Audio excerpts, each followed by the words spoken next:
بالله من الشيطان الرجيم بسم الله الرحمن الرحيم الحمد لله الأول بلا أول كان قبله والآخر بلا آخر يكون بعده ثم الصلاة والسلام على من سمي في السماء بأحمد وفي الأرض بأبي القاسم محمد اللهم صل على محمد وعلى آل بيته الطيبين الطاهرين وأصحابه المهتدبين. ọpẹ́ ni fún ọlọ́run ọba tó jẹ́ pé òun ni àkọ́kọ́ tí ò sí ẹni tó gbáwájú rẹ̀, òun dẹ̀ tún ní ìgbẹ̀yìn tí ò sí ẹni tí yóò kẹ́yìn tó yàtọ̀ sí òun ọlọ́run. Kí ọlọ́run kó máa bá ànábì àti àwọn aráalé ànábì wa Muhammad, àwọn sàhábà tí wọ́n dó ní ojú ànábì àti ní ẹ̀yìn ànábì, kọ́lọ́run kó bá kẹ́ gbogbo wọn pátápátá. Àwọn àfáwà tí a jẹ àbáríkà wọn tí wọ́n ti kú, kọ́lọ́run bá pa wọ́n pọ̀ kẹ́. Àwọn tí ń bẹ láyé, kọ́lọ́run kó bá jogún ẹ̀mí gígùn àti àlàáfíà ara, kọ́lọ́run kó bá jogún rẹ̀ fún wọn. Wọ́n kí gbogbo ẹ̀yin olùgbọ́ wa pé assalamu alaikum wa rahmatullahi wa barakatuh. Ẹ̀rí tí a bá wo nínú àwọn ìròyìn tí wọ́n máa fi ń ròyìn ọlọ́run ọba, oríṣiríṣi ìròyìn ni ọlọ́run ọba ní. Nínú rẹ̀ ni Ar-Rahman wà, ọba àjọkẹ́ ayé. Nínú rẹ̀ ni Ar-Rahim wà, ọba àsàkẹ́ ọ̀run. Bákan náà nínú ìròyìn ọlọ́run ọba iná ni Al-Latifu iná ni ó wà, ìpè ọba aláàánú ọlọ́run ọba. Tí a bá wo àwọn oríṣiríṣi ìṣẹ̀lẹ̀ tí ń ṣẹlẹ̀ nínú ìlú tí a ń gbé, tí a bá wo oríṣiríṣi ìṣẹ̀lẹ̀ tí ń ṣẹlẹ̀ ní orílẹ̀-èdè tí a ń gbé, tá bá tún wo eléyìí tí ń ṣẹlẹ̀ ní àgbáyé, yóò wá mọ́ fún wa ní àmọ́ rò pé ṣé Rahman ọlọ́run ọba ṣé kò ṣiṣẹ́ mọ́ ni? Àbí Rahim ọlọ́run ọba ṣé kò ṣiṣẹ́ mọ́ ni? Àbí Al-Latifu tí ọlọ́run ọba pera rẹ̀ ṣé kò jẹ́ bẹ́ẹ̀ mọ́ ni? A rí pé no, ọlọ́run ọba bó ṣe rí ló ṣe ròyìn ara ẹ̀ ń, kò sí yàtọ̀ níbẹ̀. Àmọ́ àwa la yàtọ̀, àwa la change ni gbogbo nǹkan tí ń ṣẹlẹ̀ yìí ní fi ń ṣẹlẹ̀. Ẹ̀rí bẹ́ẹ̀ sì ni ọlọ́run bá ti fún wa lára rẹ̀ nínú Suratul Rum ní àyà 41, níbi tí ọlọ́run bá tó fi sọ pé a'udhu billahi minash shaitanir rajim bismillahir rahmanir rahim. Ọlọ́run bá ní zahara al-fasadu fil barri wal bahri bima kasabat aydin nas. Ọlọ́run bá ní ìbàjẹ́, aburú, ó kún orílẹ̀, filibari ló ó kún orílẹ̀, walbahari àti ní orí odò, bima kasabat aidin nas, pẹ̀lú nǹkan tí àwọn ọmọ ènìyàn fi ọwọ́ ara wọn fà ní.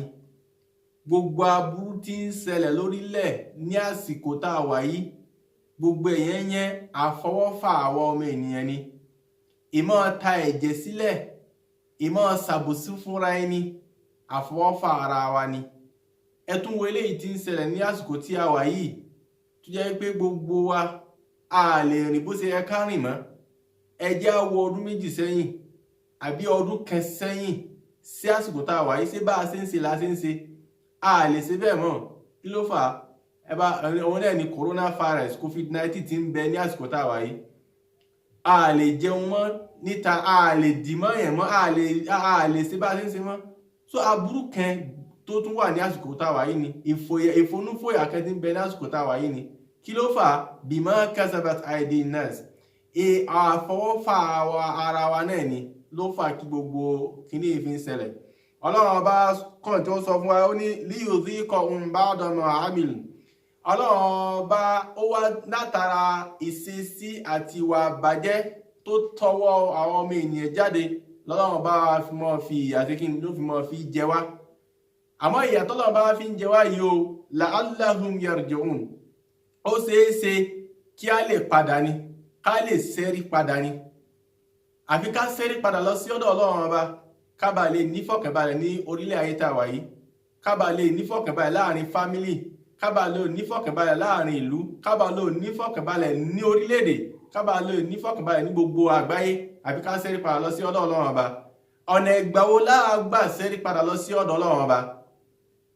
Tẹ́ bá wò á rí pé Ọlọ́run ọba ó ta ọmọ ènìyàn ní ọrẹ, ọrẹ tó sì ta ọmọ ènìyàn, ọrẹ méjì gbòógì wà tọ́lọ́run bá ta ọmọ ènìyàn.